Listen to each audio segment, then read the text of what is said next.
नमस्कार दोस्तों। आज की क्लास में RRB nursing superintendent exam special next practice test solve करेंगे। Question number 1, all of the following are common signs of fetal death in uterus accept.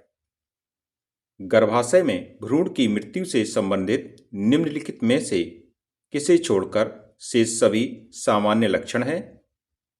Decrease in fundal height, maternal weight gain, absence of fetal movements and fetal heart sound, no evidence of fetal cardiac activity.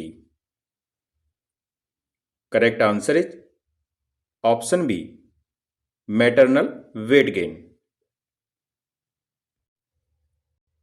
जब भी uterus में foetus की death होगी उस समय कुछ ऐसे लक्षण होते हैं जो दिखाई देते हैं। इसमें जो ऑप्शन 1 है, decrease in fundal height, fundus की ऊंचाई में कमी आएगी। मूवमेंट है, जो बच्चे का मूवमेंट हो रहा है अंदर, उसमें उसकी गति अनुपस्थित हो जाएगी और हृदय की धड़कन नहीं मिलेगी, हार्ट साउंड अनुपस्थित हो जाएगी। ये ऐसे लक्षण होते हैं जो इंगित करते हैं कि कहीं ना कहीं भ्रूण किसी डिस्ट्रेस में है या भ्रूण की डेथ हो चुकी है। तो इस प्रकार से option B, maternal weight gain, यह फीटल डेथ से संबंधित ऑप्शन नहीं है, इसलिए बी ऑप्शन यहां पर करेक्ट होगा। इससे संबंधित जो एक्सप्लेनेशन है यहां पर दिया गया है, देखते हैं। Common signs of intrauterine fetal death, decrease in fundal height due to cessation of fetal growth, absence of fetal movements, absence of fetal heart sounds on auscultation, no evidence of fetal cardiac activity on ultrasound, maternal weight gain is not a sign of fetal death. In fact, fetal demise may lead to stagnation or even slight decrease in maternal weight. Next question. Which of the following is not a main principle of primary health care? निम्नलिखित में से कौन सा primary health care का मुख्य सिद्धांत नहीं है? Intersectoral coordination, equitable distribution, appropriate technology, individual participation. Correct answer is option D, individual participation. जब भी बात होती है प्राइमरी हेल्थ केयर की, पीएचसी लेवल के देखभाल की, इसमें जन भागीदारी, कम्युनिटी पार्टिसिपेशन रहता है, एक दूसरे के विभागों का समन्वय रहता है, इसलिए पहला ऑप्शन यहाँ पर सही है। हम लोगों को यहाँ पर गलत ऑप्शन देखना है। दूसरा ऑप्शन है इक्विटेबल डिस्ट्रीब्यूशन, यह ऑप्शन भी हम लोगों का सही हो जाएगा, क्योंकि जो भी योजनाएं बनती हैं सभी के लिए बराबर बराबर रूप से बनती हैं, इसमें किसी प्रकार का भेदभाव नहीं होता है।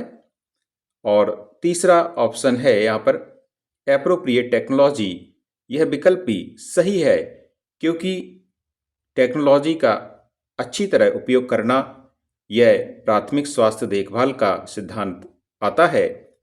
लेकिन किसी भी पर्टिकुलर व्यक्ति के लिए कोई सिद्धांत बने, पर्टिकुलर व्यक्ति के लिए कोई योजना बने, ऐसा इसमें कुछ होता नहीं है, इसलिए ऑप्शन डी यहां पर सही होगा, individual participation.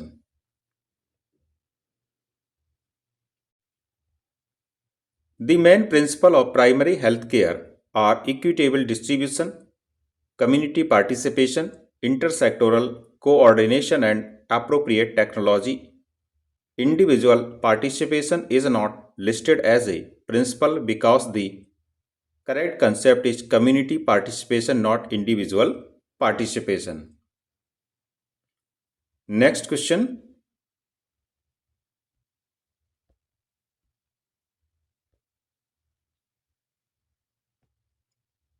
A nurse performs a per-vaginal examination of a woman during the first stage of labor. Which of the following step is incorrect. एक नर्स प्रसव के प्रथम चरण में महिला की परवैजाइनल जांच करती है। इस प्रक्रिया में निम्नलिखित में से कौन सा चरण गलत है?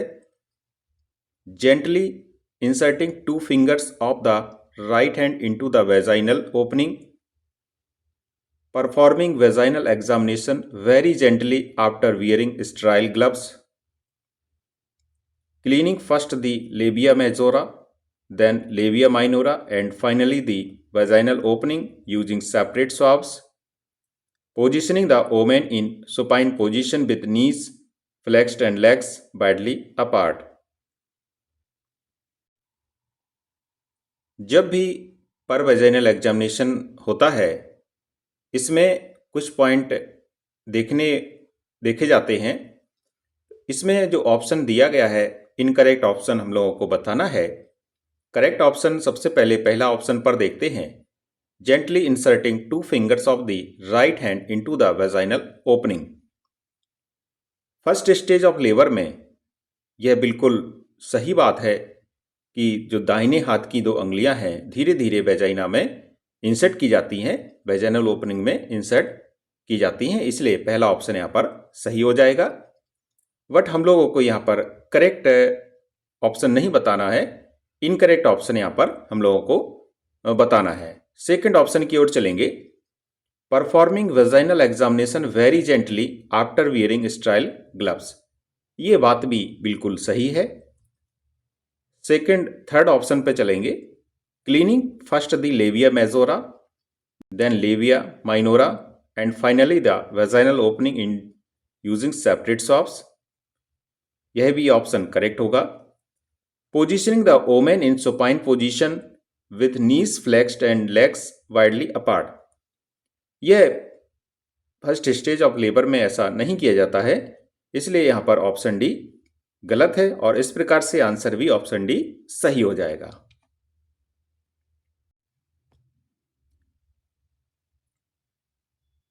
The incorrect step is positioning the women in supine position with knees flexed and legs widely apart. इसका रीजन क्या है? During the first stage of labour A supine position lying flat on the back is generally avoided because it can cause supine hypotension, reduced blood flow to the uterus and fetus due to compression of the inferior vena cava by the gravid uterus. The preferred position for a vaginal examination in labor is typically dorsal recumbent, back lying with knees bent and feet flat on the bed, not necessarily widely apart, exaggeratedly, or side lying, but more importantly, the supine position without lateral tilt is discouraged. Next question. Which of the following symptoms is subjective and can be understood only by the affected person? निम्नलिखित में से कौन सा subjective है data जो केवल प्रभावित व्यक्ति द्वारा ही समझा जा सकता है? Signs, objective data, symptoms, diagnostic level. Correct answer is option C. Symptoms या लक्षण केवल मरीज द्वारा ही समझा जा सकता है। जिस मरीज को पेन हो रहा है, दर्द हो रहा है, केवल वही बता सकता है कि मुझे दर्द हो रहा है, इसलिए यहां पर सी ऑप्शन करेक्ट हो जाएगा। एक्सप्लेनेशन देखते हैं यहाँ का। Symptoms are subjective experiences felt and reported by the patient such as pain, nausea or dizziness and cannot be directly observed or measured by others, whereas science and objective data are observable and measurable, and diagnostic level is a medical term given by health professionals. लक्षण व्यक्तिपरक होते हैं जिन्हें रोगी स्वयं महसूस करता है और बताता है, जैसे दर्द, नौजिया या चक्कर। इन्हें सीधे देखा या मापा नहीं जा सकता है, इनको डायरेक्टली मेजर नहीं कर सकते, तो इस प्रकार से जो पेशेंट इनको स्वयं महसूस करता है। Next question, which of the following refers to the boundaries set by a researcher before starting a study to clearly define the area of investigation. किसी शोधकर्ता द्वारा किसी विशेष अध्ययन क्षेत्र को स्पष्ट रूप से परिभाषित करने के लिए अध्ययन शुरू करने से पूर्व निर्धारित की गई सीमाओं को निम्नलिखित में से कौन सा विकल्प संदर्भित करता है? Option A delimitation, option B limitation, option C conceptual framework and option D sampling framework. Correct answer is option A delimitation. इसका सही आंसर होगा डिलिमिटेशन। इससे संबंधित जो एक्सप्लेनेशन है देखेंगे। डिलिमिटेशंस आर दी बाउंड्रीज और choices intentionally set by the researcher before conducting the study to define the scope, variables, population और setting up of the research, whereas limitations are constraints beyond the researcher's control. Conceptual framework explains relationships among concepts and sampling frame is the list of population units. तो होता क्या है कि जो डिलिमिटेशंस होते हैं, ऐसी सीमाएं होती हैं, ऐसी बाउंड्रीज होती हैं जिन्हें जो रिसर्चर होता है वह अध्ययन प्रारंभ करने से पहले निर्धारित करता है, और जो निर्धारण होता है यह इंटेंशनली होता है, जानबूझकर होता है, ताकि रिसर्च का जो क्षेत्र है, जनसंख्या या सेटिंग स्पष्ट हो सके। जबकि लिमिटेशंस जो होता है यह रिसर्चर्स के नियंत्रण के बाहर की बाधाएं होती हैं। संकल्पनात्मक ढांचा अवधारणाओं के बीच संबंध बताता है और प्रतिचयन प्राधार जनसंख्या इकाइयों की सूची होती है। जो इसमें और भी ऑप्शंस थे तो उससे संबंधित भी यहाँ पर एक्सप्लेनेशन में दिया गया है। अगला क्वेश्चन देखते हैं।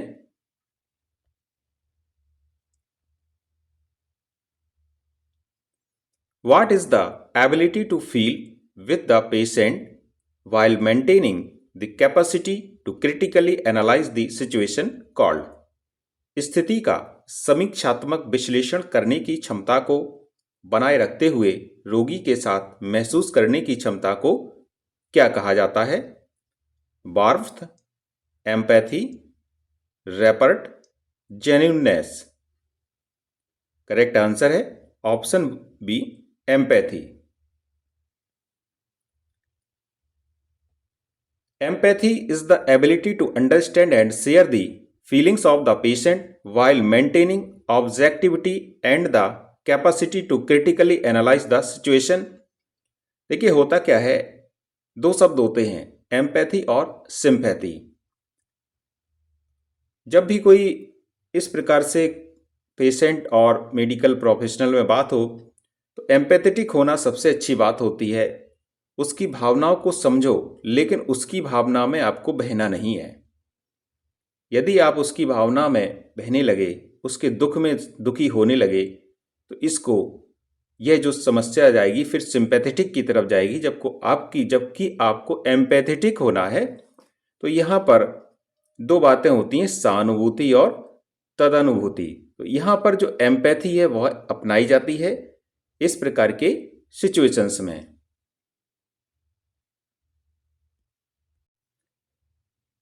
एम्पैथी वह क्षमता है जिसमें स्वास्थ्यकर्मी रोगी की भावनाओं को समझता है और उनके साथ महसूस करता है, साथ ही ऑब्जेक्टिविटी बनाए रखते हुए स्थिति का समीक्षात्मक विश्लेषण भी करता है। जबकि जो और भी यहाँ पर ऑप्शन है यह इससे संबंधित ऐसा नहीं है, इस सिचुएशन से संबंधित, इसलिए यहाँ पर बी ऑप्शन करेक्ट होगा।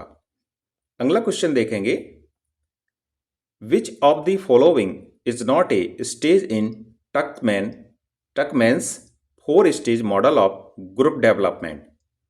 Knowing, storming, forming, performing. देखिए जो क्वेश्चन का आजकल का पैटर्न है परीक्षाओं में, ये कुछ ऐसा आ रहा है कि क्वेश्चन को थोड़ा सा आपको केयरफुली देखना पड़ेगा, क्योंकि आप देख सकते हैं किस प्रकार से अधिक क्वेश्चन पूछे जा रहे हैं एक्सेप्ट वाले पूछे अधिक जा रहे हैं, नॉट वाले, तो ये आपको बिल्कुल केयरफुली पहले तो क्वेश्चन को पढ़ना चाहिए कि क्वेश्चन कह क्या रहा है। तो यहाँ पर जो टकमैन का एक 4 stage model group of development था, तो इसमें 3 स्टेज नहीं है, 3 स्टेज शामिल हैं, एक नहीं है, वह आपको बताना है। तो इसका जो सही आंसर होगा ऑप्शन ए सही हो जाएगा, knowing.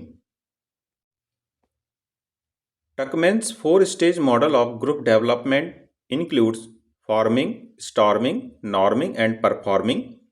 Knowing is not a recognized stage in this model. Therefore, it is the correct answer. Next question. JAK2 gene mutation is commonly associated with which of the following? JAK2 gene उत्परिवर्तन आमतौर पर किससे संबंधित होता है? Ewing's sarcoma, Wilms tumour, leukaemia, liver cancer.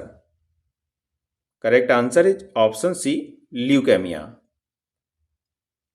JAK2 gene mutation is most commonly associated with myeloproliferative disorders such as polycythemia vera, essential thrombocythemia, and primary myelofibrosis, which are types of leukemia or blood cancers. Therefore, leukemia is the correct answer. Next question. What is the standard size of a chart? एक chart का मानक आकार कितना होता है? Option A 90 by 60 centimetre, option B 20 by 30 centimetre, option C 60 by 30 centimetre and 30 by 20 centimetre. Correct answer is option A 90 by 60 centimetre. The standard size of a chart commonly used in teaching and health education is 90 by 60 centimeter as it provides adequate space for clear visibility of text and illustrations from a distance, whereas the smaller sizes are generally used for posters or handouts. Next question. Which of the following sampling techniques is also known as total enumerative sampling? Quota sampling, convenience sampling, consecutive sampling and snowball sampling. सबसे पहले तो यहाँ पर बात करते हैं कि sampling क्या होता है, उसके बाद बात करेंगे कुछ सैम्पलिंग टेक्निक्स होती हैं, फिर यहाँ पर जो क्वेश्चन का मुख्य पार्ट है वह है हमारा टोटल इन्यूमरेटिव सैम्पलिंग। यदि आपको यह नहीं आता है तो यह क्वेश्चन आप नहीं कर सकते हैं। तो सबसे पहले हम लोग देखते हैं सैम्पलिंग के बारे में। तो देखिए, सैम्पलिंग का मतलब होता है कि किसी भी कम्युनिटी में जनसंख्या, हम जानते हैं काफ़ी जनसंख्या है, जैसे एक मोहल्ले में, इस कम्युनिटी में हमें सैंपल लेना है तो कुछ लोगों को अचानक से चुनना पड़ेगा। ऐसे यहाँ पे काफ़ी लोग होते हैं जनसंख्या में, तो सैंपलिंग का मतलब होता है कि एक निश्चित जनसंख्या या निश्चित हमने लोगों के समूह को सिलेक्ट कर लिया है, जिससे कि पूरी जो डेटा है, बीमारी का पूरा कारण है या कोई भी जो समस्या है उसका पता लगाया जा सके। इतनी जनसंख्या में से यदि इतना सिलेक्ट कर लिया तो यही हमारा सैंपलिंग होता है। तो सैंपलिंग में आपको पूरा सैंपल लेने की ज़रूरत नहीं होती है पूरे जनसंख्या की। तो इस प्रकार से पहले तो हम लोगों ने बात समझी कि सैंपलिंग क्या होता है। अब यहाँ पर बात करते हैं टोटल इन्यूमरेटिव सैंपलिंग। टोटल मीन्स होता है कुल, और इन्यूमरेटिव होता है गणनात्मक, जिसका हम कैलकुलेट करें तो एक एक पॉइंट को गिनना, एक एक पॉइंट को काउंट करना, एक एक व्यक्ति को काउंट करना, यह इन्यूमरेटिव सैंपलिंग का भाग होता है। और यह यूज किया जाता है जनगणना के लिए अधिकतर। यहाँ पर जो इससे संबंधित ऑप्शन होगा यह होगा कॉन्जिक्यूटिव सैंपलिंग। कॉन्जिक्यूटिव सैंपलिंग का मतलब होता है क्रमबद्ध, लगातार, कंटिन्यूअस, किसी को छोड़ना नहीं है, प्रत्येक व्यक्ति का सैंपलिंग करना है। इस प्रकार से जो इसका यहाँ पर करेक्ट आंसर है ऑप्शन सी, सही हो जाएगा। Consecutive sampling. एक्सप्लेनेशन देखते हैं। Consecutive sampling is also called total enumerative sampling because all subjects who meet the inclusion criteria and are available during the study period are included until the required sample size is achieved. Whereas quota sampling divides the population into groups, convenience sampling selects easily available subjects and snowball sampling is used for hard to reach populations. जैसे बात करें यहाँ पर एक और जो option दिया गया था स्नोबॉल सैंपलिंग, यह वहाँ पर प्रयोग किया जाता है जहाँ पर जनसंख्या बहुत ही दुर्गम स्थानों पर रह रही है, उनके पास पहुँचना कठिन हो। नेक्स्ट क्वेश्चन देखते हैं। Which tool is used to schedule, organize and map tasks within a project? किसी प्रोजेक्ट के अंदर कार्यों को शेड्यूल करने, व्यवस्थित करने और मैप करने के लिए निम्नलिखित में से किस टूल का उपयोग किया जाता है?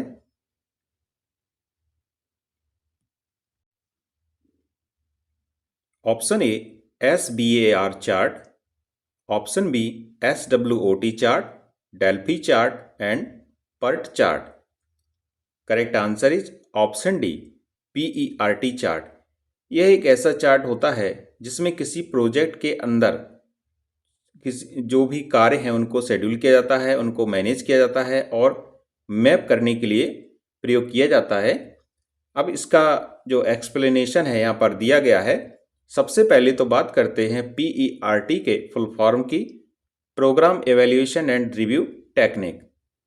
This chart is used for planning, scheduling, organising and mapping tasks and timelines within a project to ensure efficient project management, whereas SBAR is a communication tool.